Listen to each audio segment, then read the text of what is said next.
friends, to another wonderful Take Two with Jerry and Debbie. We're so glad you joined us today. Today's going to be an exciting day. We're calling all the women today. Yes, that's right. We're calling the women today. Yesterday was the men's show on strength. Today is the women's show on beauty, and we want to talk about it. So girls, don't let me down. Start calling in and start flooding the phones, because Jerry Usher is here and he's going to be listening to those definitions of what we think is true beauty. And Jerry, yesterday, I just wanted to say that I kind of touched upon this idea when we were talking about men. And by the way, the men showed up strong. They called in, they shared. They did. They were wonderful and very admirable. Great, great life stories we learned. Great wisdom that was imparted to us. But Jerry, I shared yesterday about how, there's this, to kind of coin a phrase, there's this inner child inside of us. We grow up, we're innocent, we want to be loved, we want to be accepted, we want to feel beautiful, we want to feel strong as little children, growing up in this world. And then the world hits us with their definitions, the world's definitions of strength and beauty and what it means to succeed and what it means, to be smart in this world and respected in this world. And it doesn't quite fit, Jerry. And that's what I think we really want to discuss today. Look at it from another angle. What does real beauty look like? What does real beauty mean, Jerry? Yeah, and we kind of, as we said yesterday, we've split these two shows up. We asked the men to call in and share what their understanding, their definition, what to them the meaning of strength was. Doesn't mean that women aren't strong. In fact, look at the Blessed Mother. There's never been a stronger woman who lived than the Virgin Mary. And of course, men are beautiful people too. But we wanted to ask the men that question yesterday. So, ladies, your question today is, as you look around the world, the messages, the advertisements, the media, the TV shows, your friends, your colleagues, your family, what is the message you're getting of what beauty should look like? Is it interior? Is it exterior? Is it dressing a certain way? Is it having a certain number of friends? Is it, these are the kinds of things we want, because Debbie, we always say our listeners' takes could turn lives around, quite literally. Absolutely. Give hope to others, give others a chance to really explore what they're thinking in their own minds, in their own hearts. And yet when we, talk about it, when we give it a voice, we can explore it together and realize what the truth is. Now, Jerry, let's just kind of, cut to the chase, okay? Women are faced with magazine covers and every time you turn on the TV set, every advertisement, anything that women look at, we are measured against airbrushing and photoshopping and anything that is touched up that is absolutely in an exterior way considered beautiful. I will tell you this, I'm going to speak on behalf of the women. It is very hard to be in this world and to try and be your best, look your best, do your best when you're measured against these unrealistic, expectation standards that is fabricated. They're all fake. It doesn't exist, but yet we strive to reach it. And what does that do? It makes us sad, depressed, angry, resentful, hopeless, and it's unfortunate. So how do we change it? I mean, Jerry, you're a man, and you see all these TV commercials. Is it something that we're just used to and we just have to deal with, or is there a way we can change this? Well, what you're talking about right there is really quite sad, actually. That products have to be marketed, with this sort of fake, plastic, exterior sort of beauty. There's actually a billboard here near where I live. It's for a paving, it's for one of those companies that will pave your driveway or make your driveway look good or something. And the slogan says, what does your driveway say about you? And there's this. I'm not going to describe her, but there's this woman. I'm going, let's see, what's the connection here again between her and your driveway? I don't really get it, Right. So these messages, and Debbie too, another thing is, you and I both travel a lot, and I've never done this, and I don't think I ever would. But so many times I want to approach women who are trying, desperately to be beautiful, with the makeup and the tight jeans, and a certain look, and especially young girls. And I want to just say, I'll bet you're very beautiful. And there would be a puzzled look like, what do you mean you bet? You're looking right at me? And my second response would be, I don't see you. I see what you're trying to be. Mm-hmm. And so this is the thing, where is your beauty, dear listeners? Here's the number, by the way. It's 1-800-585-9396. Yes, so we're calling all the women today, 1-800-585-9396. But I have to tell you, Jerry, and you can represent all of the men, but I wouldn't be opposed to having some men call up and share what they feel their real definition for women is of beauty. Because, you were just talking about that driveway billboard. What do they say, Jerry, that if you want to sell a sports car, put a model, a female model, to sell a sports car, because that's going to sell a sports car? I mean, you've got to be kidding me. I mean, if we do that and everybody laughs at it, everybody jokes at it. You look at the Super Bowl commercials and everybody laughs at how women are portrayed, it's just accepted. But for us women, it's a hard thing to really live up to. And unless we teach our younger gals that are growing up, our teenagers, that really this is what true beauty, true confidence, true being a godly woman is all about, we're never going to shift this culture and change. Although I will tell you, though, Jerry, have you seen the new models? There's new Sports Illustrated models and stuff that are coming out that are a little bit heavier in weight. And I love that. I'm like, you go, girl. I love seeing a person that has eaten a meal. You know what I'm saying? Right. I mean, yeah, sure. And it's, but it's so, and there's nothing against, I used to be super, super, super skinny when I was younger, when I used to run a lot. So it's nothing against that. It's just that, but we're held to that standard, and some of us can't do it anymore. Our metabolism has changed. We've grown older, we've spread wider, and our hips, we're not the same anymore. Right? Once on the lips, forever on the hips. Is that what they say? Exactly. But, let's talk real about it, because we all deal with it, Jerry. I mean, men deal with it too. They start losing their hair. They start getting, a little bit of a more of a belly, and so people have to deal with that. Does that mean they're not beautiful anymore? I don't think so. I don't think so. So I'd love to hear from the women. Yeah. Yeah, a couple of things I would love to hear from our listeners on today. If you are maybe an older woman, you've been married, 40, 50, 60 years. Your husband looks at you now and says, you're more beautiful than the day we met or the day I married you. I want to hear some stories like that. And also, if there's anyone, maybe you've sought to be beautiful in the worldly sense, but, Debbie, I think this is really kind of one of the ironies of it.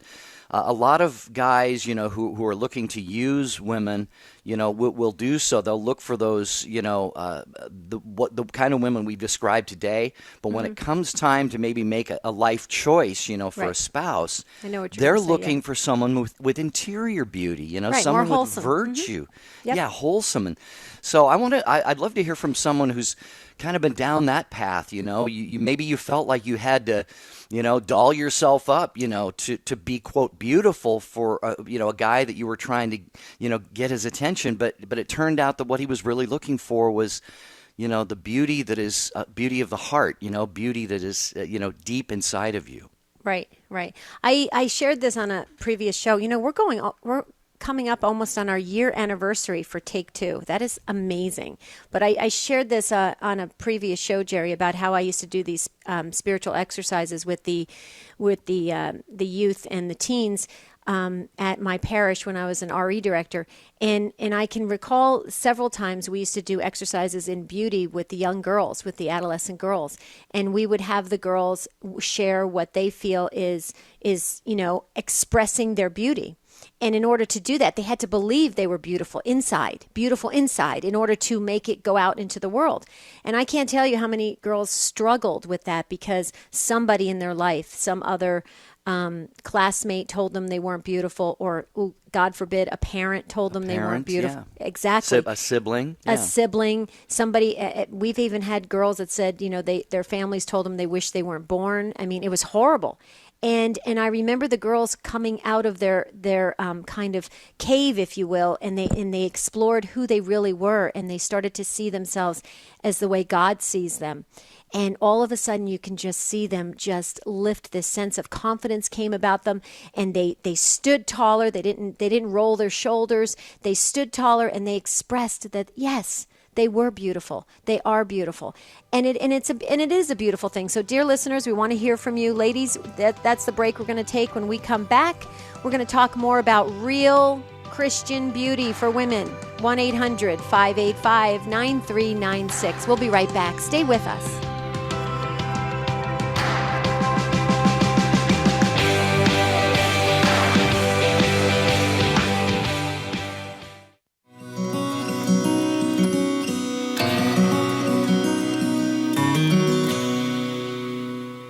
And welcome to a special EWTN bookmark brief. I'm here with Dr. Monica Miller, talking to her about the authority of women in the Catholic Church, published by Emmaus Road. You can look for that interview in the future. But, Doctor, give us a quick 1-minute brief on what your book's about. Well, this book is, Doug, is an exploration, ultimately, really, of the covenant of redemption, as it is differentiated between the authority of men and the authority of women in the church.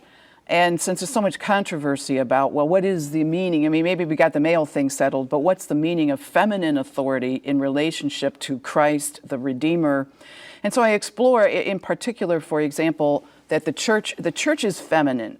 And does that mean then that we're talking about just a poeticism, just a symbolic way of talking, or is there something actually essential there, in which case women exemplify and express the true nature of the church in relationship to Christ, the bridegroom? So we want to explore those ideas and help women understand their role and their mission in the church in relationship to Christ. Thank you so much, Dr. Miller. Look for the complete interview. This has been an EWTN bookmark brief.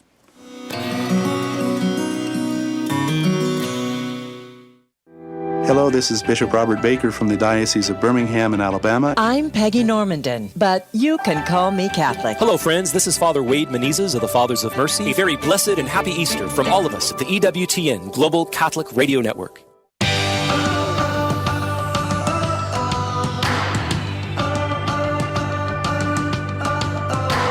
All right, here is our phone number again. It's the same as it was yesterday, and as always, for most of the EWTN radio shows, 1-800-585-9396. Yesterday, it was the men's turn to call in and share what true strength means to them. Today, ladies, what does beauty mean to you? How do you try and increase or grow in beauty? Do you try and do that through prayer and growing closer to God, the life of God in you, or is it other things? Let's hear from you at 1-800-585-9396. Okay, first up is Camille, listening to EWTN Radio in Bronx, New York, on iHeartRadio app. Hi, Camille. Welcome to Take Two with Jerry and Debbie. Hi, Debbie. How are you? Doing well, Camille. Good. And Jerry's here, too. Hi, Camille. Hi, Jerry. How are you? Better now that you called. My idea of beauty, first, is the Blessed Virgin. She's like the first woman that is the most amazing. Mm-hmm. And the second is my grandmother, who seemed to imitate her the most because she had her name, Angela Marie, and it was switched to Mary because of the ethnicity in it. Oh, interesting. So Camille, the role model of beauty for you is your grandmother and, of course, the Blessed Mother. And so why? Because the Blessed Mother was strong, she was resilient, she was unbelievably prayerful. What is it? Give us the characteristics. I mean, I think we know, but I would love for you to express it. I think you hit it right on the head, Debbie, and because my grandmother just copied her. She was known for, like, dressing nice and everything, but my grandmother was raised in a really Italian Catholic family, and they, like, would feed everybody because they had a little farm in their backyard. And growing up, I watched her. I want, like, for example, my first job, I won a raffle with a turkey. She goes, "We don't need that. Let's give it to the people down the hall." Aww. And then my father was a baker. Go get the bread to those people. You know, and she always was active in the church and her committees. And one time on the way to school, this man slipped on ice, and she took her shirt off, her clothes right in the middle of the street, took off her clothes, wrapped up his head, had us go call the ambulance. It was like amazing to watch. So that's why I see her totally copying the Blessed Mother, and that's why I say she's my idea of beauty. Well, that was beautifully said, I have to tell you. And to think of your grandmother, so Angela Marie was her name, and to think of your grandmother just constantly giving to others, always making that real sense of compassion for others, that's Christ. And her being a strong female, you're right. You know, that equals beauty. That equals a real interior beauty. And I'm sure that it just came out, it exuded outside of her, and all that were around her gravitated towards that. And that's really wonderful, Camille. I'm glad you shared that, and that's important for us to realize that. Jerry? Well, I want to add, too, and Camille, thank you so much for the call. We appreciate that. 1-800-585-9396. Ladies, weigh in with your take on beauty. What is true beauty? I'm just reminded, Debbie, of when we were on the pilgrimage to the Holy Land with Steve Ray and Archbishop Aquila from Denver. You remember when we were in the home of Mary and Joseph and Jesus? And I was really quite... It was very profound for me to hear the description of the Holy Family. Right. But, you know, Mary and women back then, and Steve had that one sheet, you know, with the pictures of how, you know, the women, you know, in Mary's time and way back then, you know, women were not glamorous and beautiful and, you know, all of this stuff. I mean, they looked rough and worn out because, you know, several times a day, the women made the trips to the well to get the water in the bare feet. And Mary was the first one up in the morning to get the fire going and cook breakfast for Joseph and Jesus and send them off. And she'd be waiting for him to come home, and she would be, you know, working around the house all day. So Mary's beauty, you know, I'm sure now in her glorified state is different. But Debbie, you know, we can, I think, take a lesson from this that, again, when we talk about the beauty of the Blessed Mother, it definitely begins on the inside with her. Yeah. Amen to that. Amen. I agree with you. I was thinking the same thing when Steve Ray was describing that Mary had, you know, calluses on her hands and on her feet. And, you know, it wasn't like, you know, she woke up in the morning and curled her hair, you know, and brushed her teeth and got all ready, you know, to look camera ready. You know, she was working hard, and she really had that look of living that lifestyle of working hard with her hands and walking and doing the hard labor. And I'll tell you, I think there's a tremendous sense of beauty in that in and of itself, Jerry, because I mean, look how strong she was. Look how amazingly strong she was to support, you know, Joseph and Jesus in the home, to get them ready to go out to work. I mean, she did so much to be able to carry the household, and she did it with her bare hands, and that's strength, and that's beauty. Okay, Jennifer in Peoria, Illinois, you've been waiting so patiently. Welcome to Take Two with Jerry and Debbie. What is your definition of beauty? Hi, Jennifer. Hi. Hi. It's good to talk to both of you. Thank you so much. So what's up? You wanted my definition of beauty. And Yes. to me, my definition of beauty is, first of all, God gives every human being some gifts, and some he doesn't give. So whatever gifts he gives you, I think he expects you to use them to the fullest. So my idea of beauty is someone who takes the gifts of God and does the most with them for themselves, for others, and for the glory of God.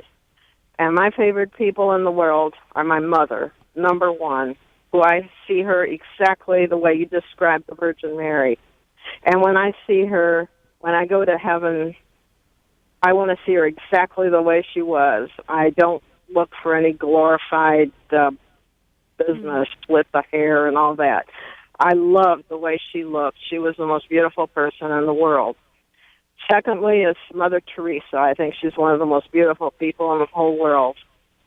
And Joan of Arc. I think they had strength. They had commitment. They were willing to die for their commitment. And to me, that is the true definition of beauty.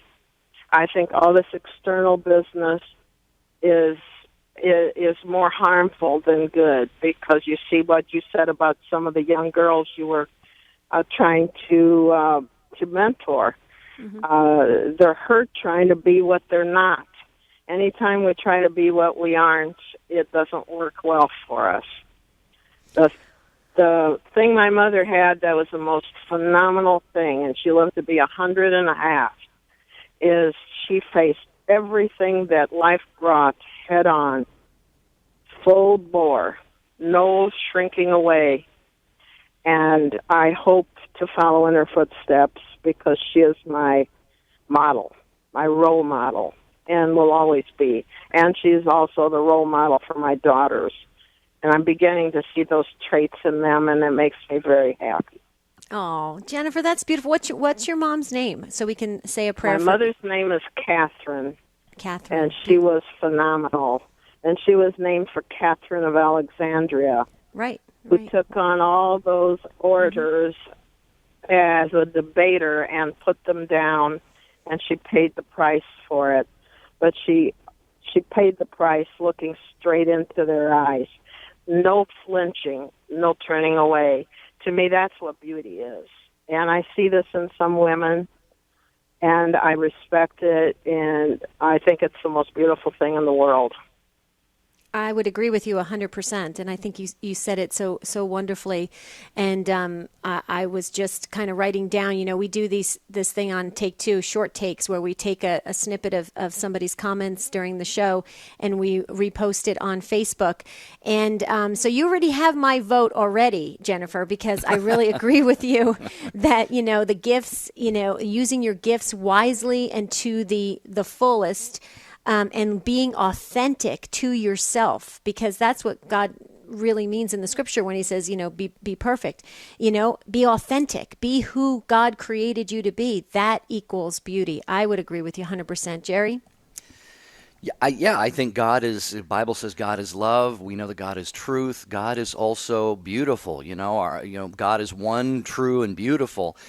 And so wherever God is, there's going to be beauty. And I'm glad that you mentioned Mother Teresa, because she would never win a beauty pageant when she was alive. But yet, when you look at her, she was so in demand. She was invited to give commencement speeches and talk at prayer breakfasts, and she was to the UN. I don't know where all she spoke, but she was in really high demand. Why is that? It's not because she was beautiful, glamorous, Hollywood, all of this. People saw something in her. And I'm reminded too of a quote that's attributed to Mother Teresa when she was she would pick up the dying in the streets of Calcutta. And somebody asked her, how can you, look at them? They're so awful and filthy and diseased and everything. And she just turned and said, is that what they look like? She saw their beauty. She looked beyond the external, Debbie, and saw the beauty that was in them. So I'm glad that Jennifer, brought up Mother Teresa into this. That was beautiful. I am. And it's nice to hear how, like Camille and Jennifer, how you're honoring your like Camille with her grandmother and Jennifer with your mom. And now you say it's passing down to your children, and you're seeing that, well, genes are very strong. We know that, so we know that a lot of times different traits skip generations. So if you're seeing it in your children, that's really beautiful. But Jennifer, are you still with us real quick? If you are, hold on one second, because we want to hear, what I'd like to hear from is a young female, a young adult. If you're in your late teens or you're a young adult, call in at 1-800-585-9396. Because Jennifer, I want to ask you this real quick question before we let you go. You said that your daughters are starting to remind you of your mom. Tell us, do your daughters adopt this same definition? No. Okay, we're going to take a break. Oh, not yet? Okay, well, we got your lovely music coming up in 10 seconds. Maybe okay, Jennifer can stay with us. Yes, Jennifer, can you stay with us? Stay with us. We're going to have this music. You'll hear it in just a second. It's really a beautiful music. It's very relaxing. And we're going to take that break. When we come back, we're going to talk about the definition of beauty for women. This is an important subject. Tune in. Stay with us. You may learn something that could change the world. 1-800-585-9396. We'll be right back.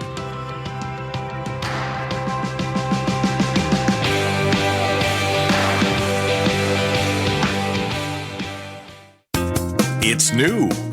It's Catholic. It's live from our studios at Christ Cathedral. Call Me Catholic with Peggy Normandin. A full hour of talk, interviews, and commentary on faith. Celebrating, exploring, and restoring our Catholic identity in a modern world. Call Me Catholic every Saturday at 1 p.m. Eastern on EWTN Radio.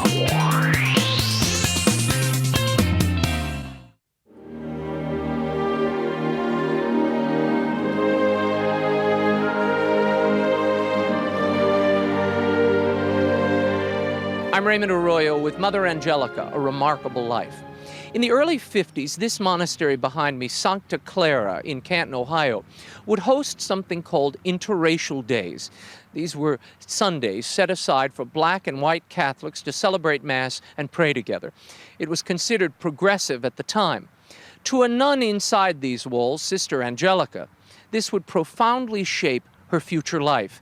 It sensitized her to the racial tensions erupting all over the country and would be partly responsible for her later founding of a monastery in Birmingham, Alabama.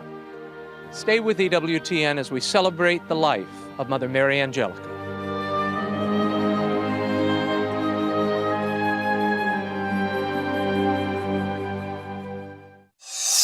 GMA Songwriter of the Year, Matt Maher, Deacon Harold Burke-Sivers, and Father Larry Richards are coming to the Chaffetz Arena, St. Louis, April 23rd. One Faith Experience is a unique, dynamic, full-day conference and concert event that will leave you re-energized in your faith, lift your spirit, and empower you to help set the world on fire for Jesus Christ. One Faith Experience, Chaffetz Arena, St. Louis, April 23rd. Tickets for this life-changing event start at just $15 and are available online at onefaithexperience.com.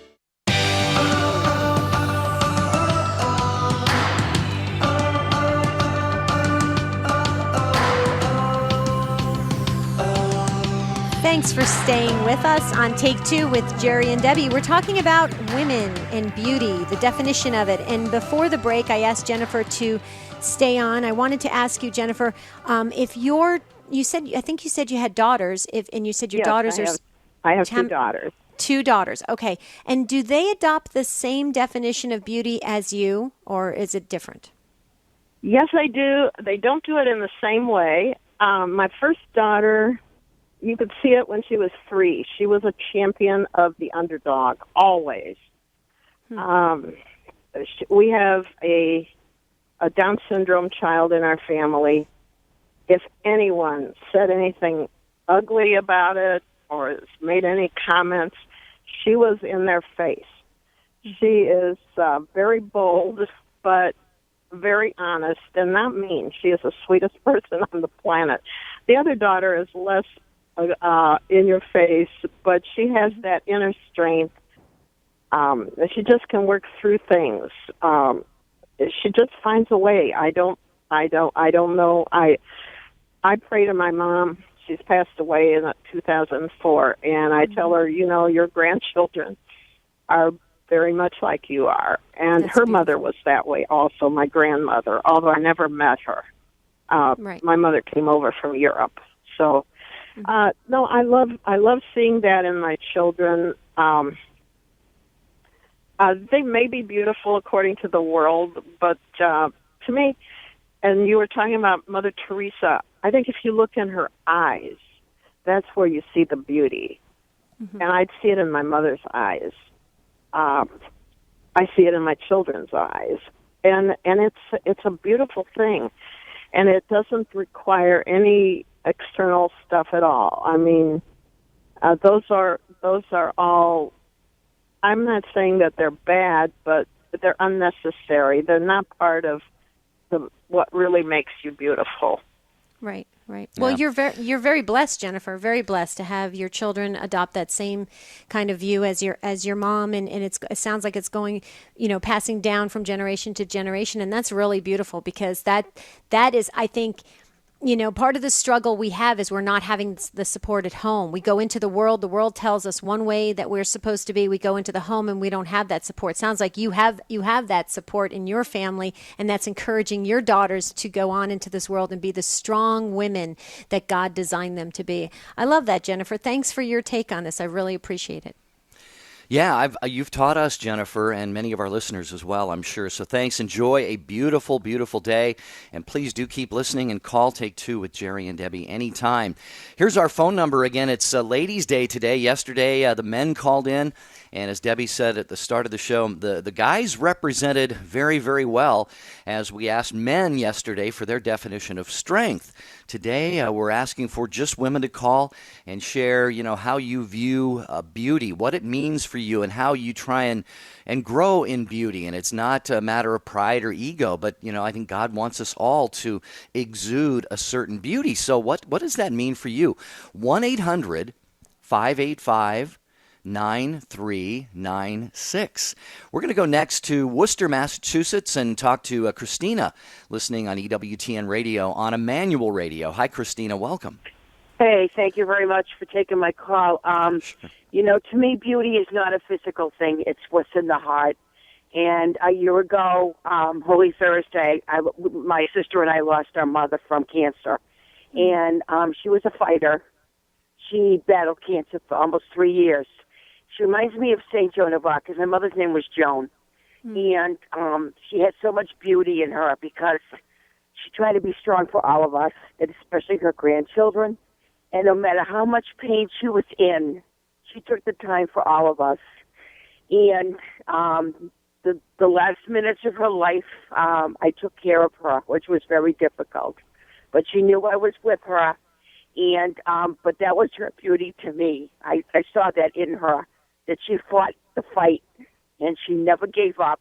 And it was very difficult, but I think my mother had the beauty inside her. It's very difficult for me right now, but because it's been a year, and I just wanted to call in with that she had that inner beauty with her, no matter how much she suffered and how much pain she was in. She loved us all for that. And that's why I'm calling in today. Wow, that is beautiful, Christina, your testimony right there. And I think, Debbie, when someone is touched emotionally, I mean, we all are at the loss of a loved one, but to hear just this emotion in Christina's voice coming from her heart, it really does. I think that's a testimony right there to how beautiful she viewed her mother as being and how much she loved her. Right. Oh, absolutely. And Christina, your emotion about it, I mean, you're still grieving, still missing your mom, but talking about her, and it really does her honor.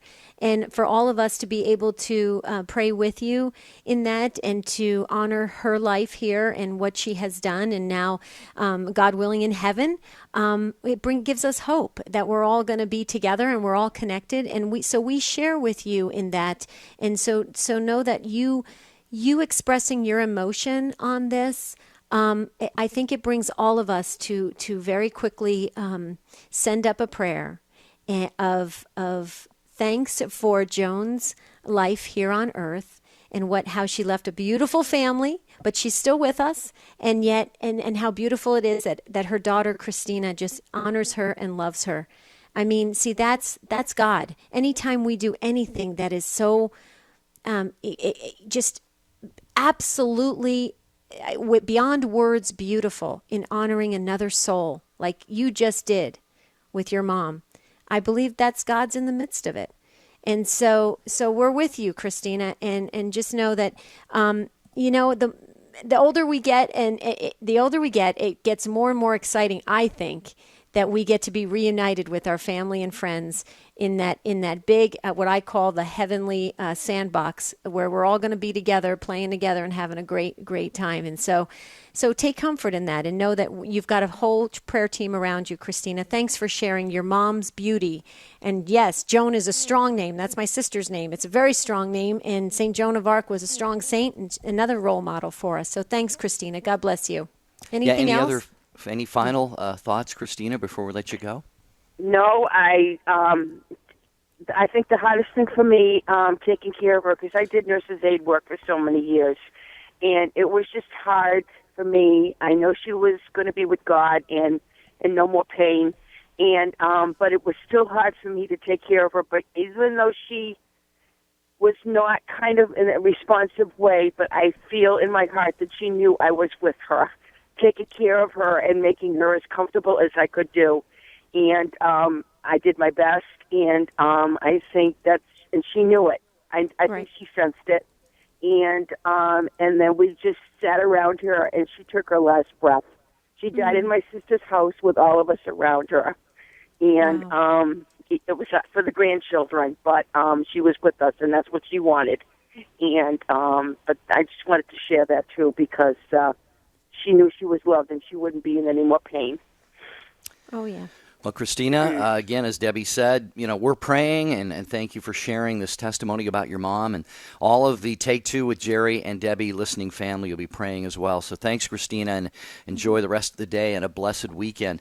We're going to get to Amy next, listening to EWTN Radio on Denver Catholic Radio out of Denver. Thanks, Amy, for calling Take Two with Jerry and Debbie. How are you?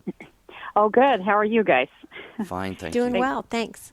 Good. Thanks for taking my call. I've got all these different things that I want to say as I'm listening to all these comments people are calling in with. But I grew up, my mom was very, she didn't make a real fuss over makeup and that sort of thing. And so I didn't grow up, seeing that. But in the world that we live in, you feel like, I always felt like I needed to have the mascara and my lipstick on and that sort of thing. And I have 3 daughters now and a little boy, and they like to play in my makeup and stuff too. And they always ask me, Mom, why do you put that on? and I said, oh, well, I just think it makes me, I feel like I look like I'm more awake if I have my mascara on or whatever. And they look at me really confused, and they say, well, you don't need to wear it. And I just think it's, I just think children, my kids just look at me. They don't understand why you need to put other things on. Like they just think I look fine the way I am without it, and I just don't see myself that way. And it's just, I don't know. I think kids see it you see you probably more as God sees us. And anyway, it's just the first time I ever said that, I just almost cried because I thought that was so sweet.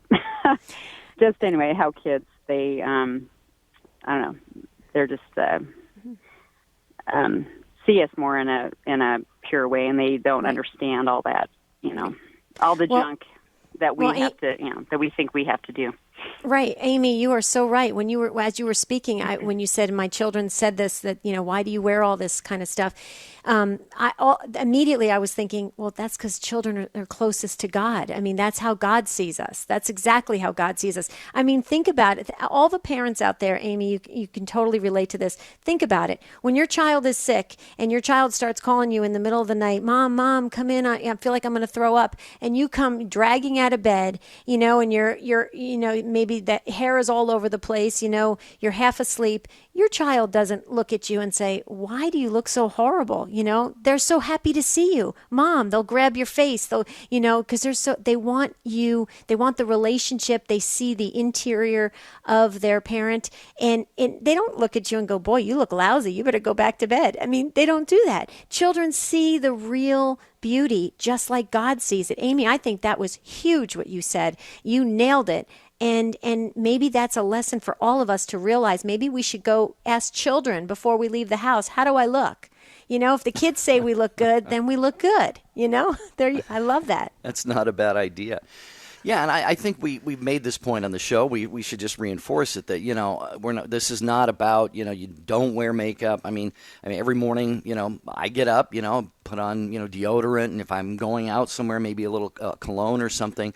And it's perfectly fine, I think, for, women to wear makeup and so forth. But I think just the point that has been made on this show is that, when that becomes sort of, maybe a little bit in excess, or that's, it's felt like that's needed in order to be accepted or affirmed or loved or seen as beautiful, then, that's maybe where someone might want to take notice. But Amy, do you have anything else you wanted to add?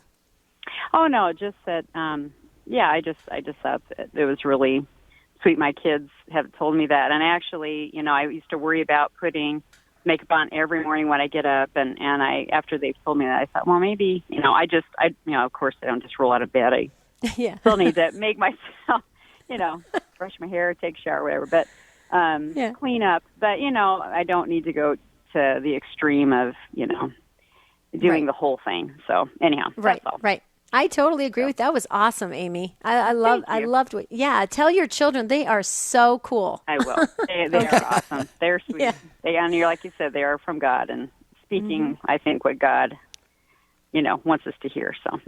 Right. Out of the mouths of Thank you babes. for your great show. Oh, Thank you, you. Amy. Bless you. Thank Keep us in your prayers, and we'll do the same. And go give those kids a hug as soon as you can. 1-800-585-9396. So we're going to go to Washington State next. And Antonina, is listening to EWTN Radio in the Evergreen State. Hello, Antonina. I hope I said the name right. I would have said Antonina. Which is it? All right. You've got to settle it for us. How do you pronounce your name? Antonina? Hello? Maybe neither. Hello? Yes? Hello there. Did you say Magdalene? Oh, No, Magdalena. no. Okay. Is it Magdalena? My name is Magdalena. Magdalena. Oh, okay. Sorry, Okay. we got it had totally wrong. Our apologies. Yes. Well, you have a beautiful name. I love your name. So welcome to Yes. Take Two. Yeah, Go ahead. I am so glad that I got to talk to you. I listen to you every morning on my way to church. Oh, thank you. Thank you. So share with us about beautiful women. I have my mom. I lost my mom when I was 10 years old. I'm 73 right now, but, she taught me how to love God, and especially our Blessed Mother. She was the person that never, ever said a bad word to anybody, always loving. When we were sick, she was always there with her warm hands, touching us, and, just like giving us love. And she, she was with everybody. There was always room for somebody else in the table. In the bed, we have an extra bed. She was always welcoming people. Everybody, we were poor, so we didn't have a car, yet we were living far. So she hired a taxi cab to come and pick us up to go to church every Sunday.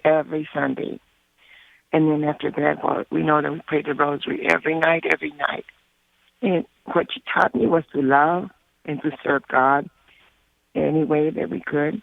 And I was young, but I can still remember her voice. And what she taught me, now I'm trying to teach to my kids and my grandkids. And it was funny because I was listening to you a little while ago, and, my grandkids, I prayed to them when they're sick. And so I lived 30 miles away from my daughter. And about 11 o'clock, I got a call, and she goes, "Mom, you know what? Marina's sick, and she needs you." I said, "What?" So I got her on the phone. She goes, "Mama, pray for me." And, everybody, all my grandkids are loving, and I love them so much to pieces. But they know that the love that we have for them, and instilling in them the love because of the love for Jesus and the love for Mary, and they love her. And that makes me really proud. Wow, Magdalena, I just wanted to say my heart goes out to you to have lost your mom when you were 10 years old. I mean, but you said you can still hear her voice, and I think that's a gift. That's a beautiful gift. And you honoring your mom and then passing that on to your family with the strength, it just makes me, it makes me think of how the Blessed Mother, she's a mom to all of us. And she's our, ultimate female role model, and and how her qualities pass down to people that are our earthly relatives, like your mom, and then you were saying how you are with your grandchildren, and then others that have called have shared about their moms and their grandmothers. It's interesting. What I'm starting to learn about this topic of beauty is that it really does come from the Blessed Mother. It really does start out from the Blessed Mother and then comes into our families in a real and personal way. So I have a whole new definition now, Magdalena, thanks to you, because it's interesting. I never saw it that way. In all the years I've studied theology, I've never saw it that way, but it opened my eyes. And I wonder if others, if that a light bulb went off and said, wow, this really does connect directly back to the Blessed Mother. Jerry? No, I think it's beautiful. I can't add a thing to that except to say, Magdalena, sorry we got your name wrong at the beginning, but as Debbie said, it's a beautiful, beautiful name, presumed named after St. Mary Magdalene, one of the first to see the risen Christ. So a blessed Easter to you, Magdalena, and to all of our listeners. Thank you so much. We'll get to as many of you as we can. We're in the home stretch of Take Two with Jerry and Debbie. And Chess is up next, listening to EWTN Radio on Sirius XM 130 in Johnson City, Tennessee. Hello, Chess. Welcome to Take Two with Jerry and Debbie. No, my name's Kat. C-A-T. Oh, sorry about that, Kat. We're 0 for 2 on our last two Yeah, callers. you're doing My good. apologies. Who's typing this in? I know. Hi, Kat. Hi, Kat. How you doing? I'm great. How are you? Thank you so much for taking my call. I'm so excited. I think I was a cradle Catholic who unfortunately got away from the Catholic Church for a long time and did not raise my daughter Catholic. But this past Easter vigil, my daughter and her husband were welcomed into the Catholic Church, and I have never seen a more beautiful couple than I did that night. I am just over the moon. I am so blessed. I was so fortunate to find a great parish here in Johnson City, St. Mary's, and just went to the RCIA program with them and are still going through is it mystagogy? And Yeah, mystagogia, yeah. yes, and we're just so excited going through this together, basically, because I'm back in the church, but I've never seen her more beautiful than I saw her that night, and she's a beautiful person anyway. She's compassionate and caring, and I think she got a lot of that from my mom, who was always like that, always looked out for the underdog, and bought people's gas behind her or meals behind her or something like that, pay it forward, and just her and her husband it's just such a beautiful thing to see a young couple like that. So involved in the church. I mean, she already wants to work with the young people in the RCIA program, and just so excited. She's so excited she can say a rosary on the way to work because she has a little bit of a longer drive to work, and so it just I don't know. I've met a lot of really beautiful people that have no substance.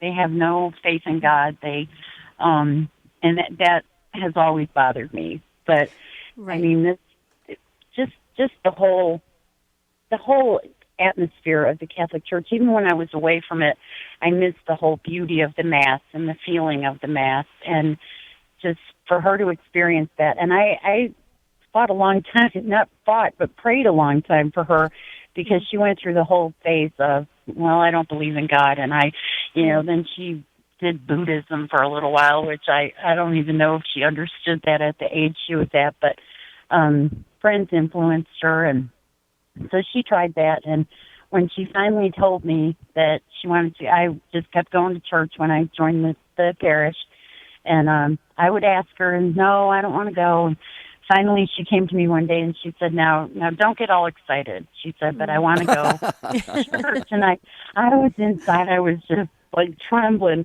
And right. I have to tell you what prompted her to look further into the Catholic Church was finding Pope Francis on Twitter. Wow. Very cool. Really? Yeah. Wow. Interesting. Well, you're blessed. You're absolutely blessed. The Easter Vigil for you, was amazing. And we agree. Jerry and I totally, completely agree, Kat, when people come into the church in the Easter Vigil, and when they come in, there's tears of joy all over the place, and people just have a transfigured look about them when they come into the church. And so you are blessed. I mean, and we just wish you a beautiful Easter season for you and your family. And your joy is very, very contagious. We could feel it. And so thank you for sharing that. Absolutely. Wasn't that great? Yeah, it was great. Thank you so much for that great take on the program, and keep listening, Kat, from Johnson City, Tennessee. And we're getting set to wrap up the program here, so we'll get to another call or two as time permits. And I hope that we get Samantha right. Samantha listening to EWTN Radio on Real Presence Radio in North Dakota. Samantha, hello, welcome to the show. Hi. Hi there. Hi, Samantha. Hi. So I just kind of wanted to weigh in a little bit here. And I'm 29 years old. I'm a single mother, never been married. And I really had no idea what it meant to be a beautiful woman until I actually met a Catholic man. And when you talk about the strength of yesterday, that's really what kind of made me look into myself. And I listened to a talk by Jason Everett, Green Sect, and just kind of really explained it, introduced me to, now St. Pope John Paul II and theology of the body. And I just think that is just amazing. When you talk about what a woman's body is made for and made to do, I used to think it was just made to please men. That was what I grew up thinking from a very young age. And so I just think that's just a really great thing that he has given us. And I'm just really happy to share that with other people whenever I get the opportunity. Wow. Well, we're great. happy we're happy you called in, because you exactly shared what we were hoping that a few calls would have also shared as well, and you did it so beautifully. Theology of the body, absolutely. Meeting another Catholic person that can ignite that true sense of what it means to be beautiful inside, and when you have a person that you can journey with as a friend or as a boyfriend or as a husband who understands that, it brings out even more beauty inside of females. And Samantha, you're right on. You are just completely right on about it, because so many of us grew up thinking that we were created just to, please others and to also look beautiful at all times on the outside, when really it's really what's coming out from the inside and who we know we are created to be as in God's image and likeness. Samantha, you nailed it. We love you for that. I love that call. Well, Yeah. Thanks to each and every one of you for your calls. My takeaway on this is, you are, men and women, this is for everybody. You are beautiful. God looked at creation. He saw it, said it is very, very good. You are beautiful inside. So let what's inside come onto the outside. That's my takeaway. I love that takeaway, Jerry. And Mary and the others, please forgive us. We wish we had a couple hours to do this show, but that's why we always finish with, have a beautiful and blessed day. But we're going to add, have a beautiful and blessed weekend. On Monday, we got Father John Bartunik coming up, so you don't want to miss that. You want to stay attached to us with Facebook, Twitter, whatever means you want to.